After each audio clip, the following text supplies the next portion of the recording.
एक गांव में गौतम बुद्ध का बहुत बड़ा आश्रम था। वहां पर एक प्रसिद्ध बौद्ध गुरु रहते थे। वहां पर उनका एक शिष्य बहुत बोलता था। वो हर समय इधर उधर की बातें करता था। जब वह दान लेने के लिए जाता तो हर घर से एक नई कहानी लेकर आता और आश्रम के दूसरे शिष्यों को सुनाता था। एक शिष्य की दूसरे से बुराई करता, चुगली करता और दूसरों के सामने अच्छा बनने का प्रयास करता। खुद के मुंह से ही खुद की तारीफ करता रहता और हमेशा ही खुद को गुरु के सामने सबसे बुद्धिमान और उत्तम साबित करने का प्रयास करता। वह खुद को सभी शिष्यों से अलग और श्रेष्ठ मानता था। उसका कहना था कि मैं एक अमीर घर का बालक हूं। अगर मैं चाहता तो एक आरामदायक और सुविधाओं से भरा जीवन जी सकता था, लेकिन मैं वह सब छोड़कर यहां आ गया क्योंकि मुझे सत्य की खोज करनी है, खुद को जानना है, जीवन को जानना है। इसीलिए मेरा त्याग तुम सबसे बड़ा है। एक दिन गुरु ने आश्रम के सभी शिष्यों को बुलाकर कहा, आप सभी को अगले 1 माह के लिए कोई न कोई संकल्प लेना है। इससे आपकी संकल्प शक्ति मजबूत होगी और आप में आत्म शक्ति का संचार होगा। आप सभी अपने सामर्थ्य के अनुसार कोई सभी संकल्प ले सकते हैं और यदि 1 माह से पूर्व आप में से जिसका भी संकल्प टूट जाएगा तो वो अपनी पुरानी दिनचर्या में वापस आ जाएंगे। सभी शिष्यों ने अपनी शक्ति के अनुसार छोटे बड़े संकल्प लिए और गुरु को अपने अपने संकल्प के बारे में बताकर वहां से चले गए। लेकिन वह शिष्य जो खुद को सबसे अलग और बड़ा दिखाना चाहता था, वो सीधे गुरु की कुटिया में पहुंच गया और बोला, मैं कोई छोटा मोटा संकल्प नहीं लेना चाहता, बल्कि खुद की ही भांति एक बड़ा और महान संकल्प लेना चाहता हूं। कृपया आप ही बताएं क्या संकल्प लेना चाहिए। उसकी यह बात सुनकर गुरु मुस्कुराए और बोले, क्या तुम मेरे द्वारा दिए गए संकल्प को पूरा कर पाओगे? क्या तुम्हारे लिए उसे पूरा करना संभव होगा? शायद नहीं। वो तुम्हारे लिए संभव नहीं है। तुम उसे पूरा नहीं कर पाओगे, इसीलिए तुम खुद ही कोई संकल्प ढूंढो। शिष्य ने कहा, नहीं गुरुदेव, आप जो भी संकल्प मुझे देंगे मैं जरूर उसे पूरा करूंगा। गुरु ने कहा, ठीक है, तो तुम अगले 1 माह तक चुप रहोगे, मुंह से एक शब्द भी नहीं निकालोगे, यही तुम्हारा संकल्प है। शिष्य ने कहा, गुरुदेव, ये भी कोई संकल्प है? ये तो बहुत ही आसान है। 1 माह तक चुप ही तो रहना है। आप कोई बड़ा संकल्प दीजिए जो मेरी योग्यता के लायक हो, जिसे पूरा करने में मुझे समस्या हो। गुरु ने कहा, पहले तुम इस संकल्प को तो पूरा करके दिखाओ। शिष्य ने गुरु की बात मान ली और वह उसी समय चुप हो गया और पलटकर कुटिया से बाहर चला गया। उसे चुप रहना बहुत आसान लग रहा था। उसने एक दिन तो जैसे तैसे चुप रहकर काट लिया, लेकिन दूसरे दिन से उसके मन में ना बोलने का बोझ बढ़ने लगा।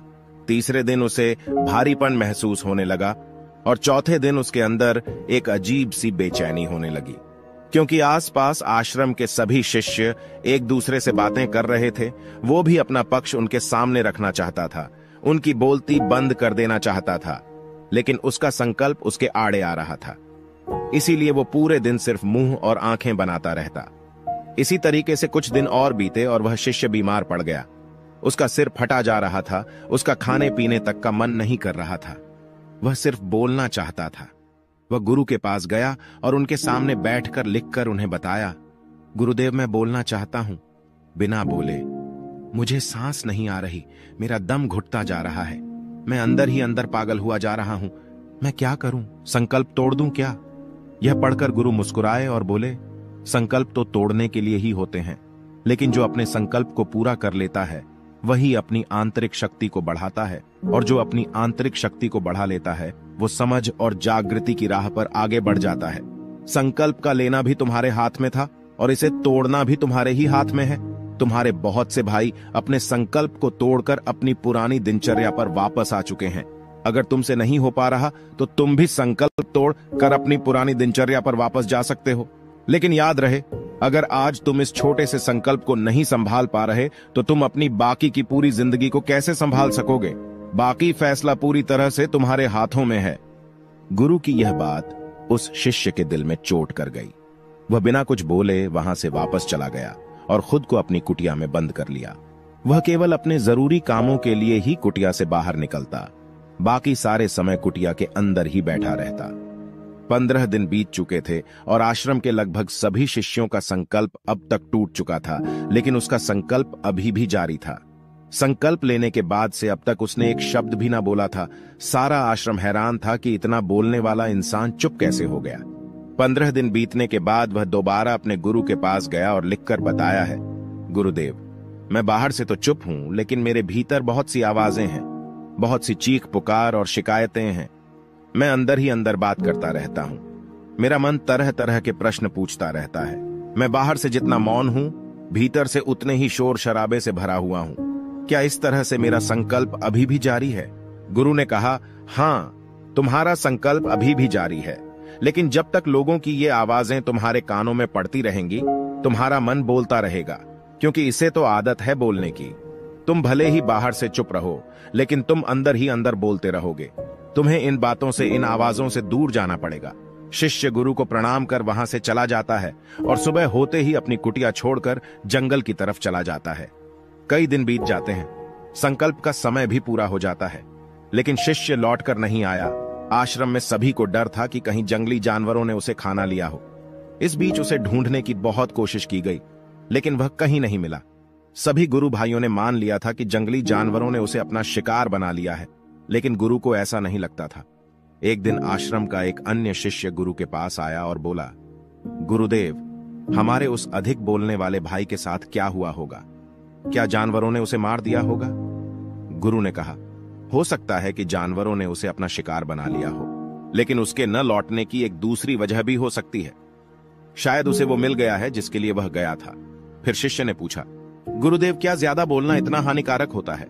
गुरु ने कहा, इंसान के जीवन के बहुत सारे दुखों में से एक दुख यह भी है कि वो कभी चुप नहीं रह सकता, हमेशा कुछ ना कुछ बोलता ही रहता है। सिर्फ हमारे बोलने के कारण हमारे आधे से ज्यादा दुख पैदा होते हैं। परिवार के अधिकतर झगड़ों की वजह हमारा बेमतलब बोलना ही होता है। हम में से कोई भी चुप नहीं रहना चाहता, हम बस सामने वाले को सुना देना चाहते हैं। जो भी हमारे मन में है, सब निकालकर उसके मन में बैठा देना चाहते हैं। उसे समझा देना चाहते हैं कि देख, तू गलत है और मैं सही, और इस तरीके से सब एक दूसरे की सड़ी गली बातों को ग्रहण कर रहे हैं। इस तरीके से सुनने और सुनाने का यह काम जिंदगी भर चलता रहता है, लेकिन इस नासमझी में हम अपना समय, अपना जीवन, अपनी समझ और सबसे महत्वपूर्ण वो कीमती पल जो जिए जा सकते हैं, जिनको अनुभव किया जा सकता है, जिनमें आनंद को प्राप्त किया जा सकता है, ये सब खो देते हैं। लेकिन इसके बदले हमें मिलता क्या है? कुछ नहीं, सब व्यर्थ और बर्बाद हो जाता है। इस पागलपन में हमने क्या खो दिया, इसका एहसास केवल कुछ ही लोगों को हो पाता है। बाकी लोग जैसे उन्हें अपने आने का पता नहीं, वैसे ही उन्हें अपने जाने कभी पता नहीं चल पाता। शिष्य ने कहा, तो फिर इसका समाधान क्या है? गुरु ने कहा, पूरी जागरूकता के साथ अपने विचारों को देखना यही एकमात्र तरीका है। सारी मानसिक समस्याओं का वर्तमान में रहकर चिंतन करना, पूरी जागरूकता के साथ अपना काम करना जिंदगी में चमत्कारिक बदलाव ला देता है।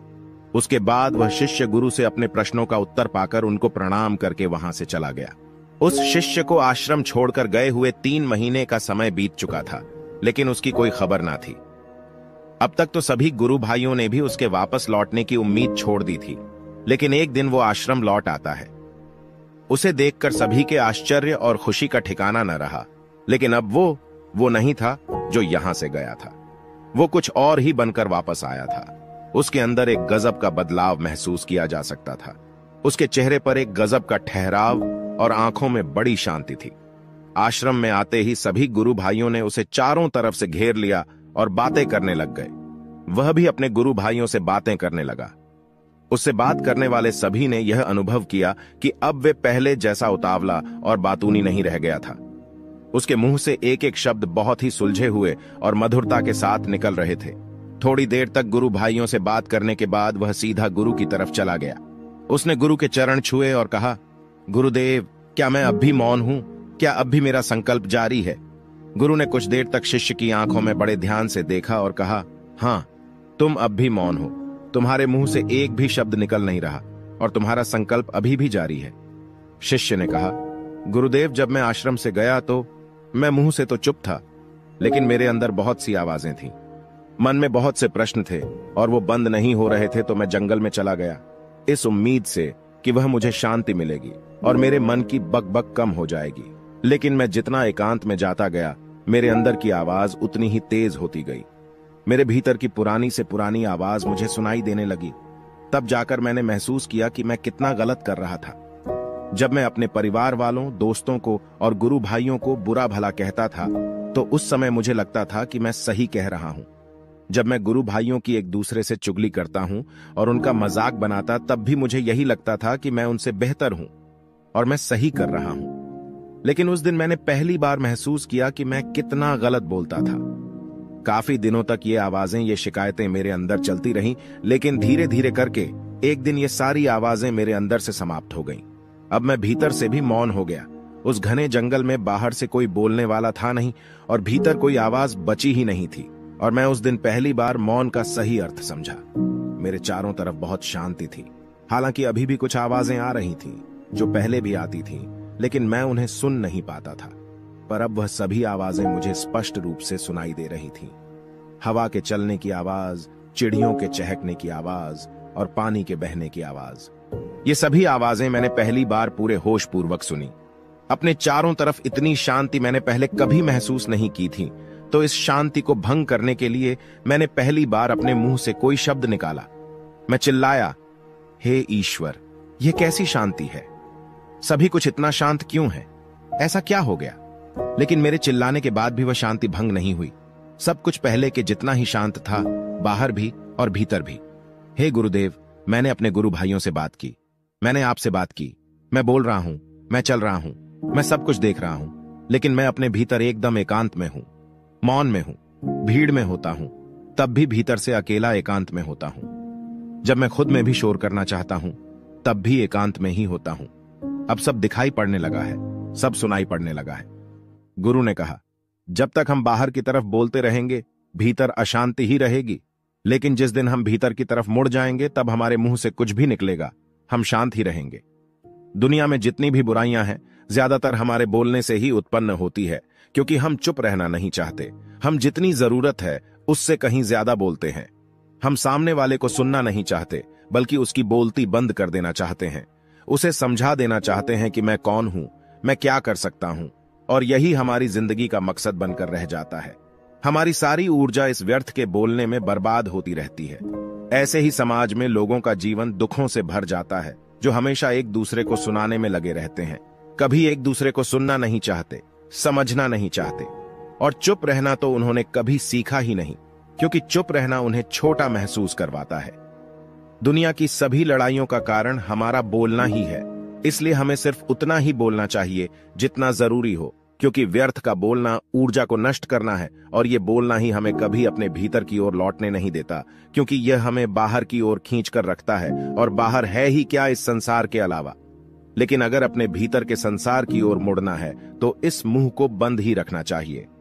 इसीलिए जितने भी बुद्ध हुए, आत्मज्ञानी हुए, वो सभी एकांत की ओर भागे, ताकि उन्हें ज्यादा ना बोलना पड़े, ज्यादा सुनना ना पड़े। वो एकांत में रहें और शांत रहे, इसीलिए आसानी से भीतर की यात्रा कर पाए।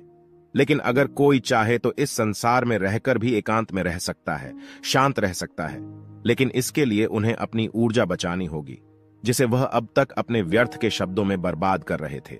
दोस्तों, इस कहानी की सीख यही है कि व्यर्थ का बोलना ऊर्जा को नष्ट करना है। ज्यादा और व्यर्थ बोलना ही हमें अपने भीतर की ओर लौटने नहीं देता, क्योंकि यह हमें बाहर की ओर झुकाए रखता है, और जिन्हें भीतर की यात्रा करनी है, उन्हें अपने मुंह को बंद ही रखना चाहिए। मुझे उम्मीद है कि आपको यह कहानी पसंद आई होगी और काफी कुछ सीखने को मिला होगा। कहानी के बारे में अपने विचार आप हमें नीचे कमेंट बॉक्स में कमेंट करके बता सकते हैं। जाने से पहले वीडियो को लाइक करें और चैनल को सब्सक्राइब जरूर करें। I know you told your friend you're not okay. Now tell me what's wrong.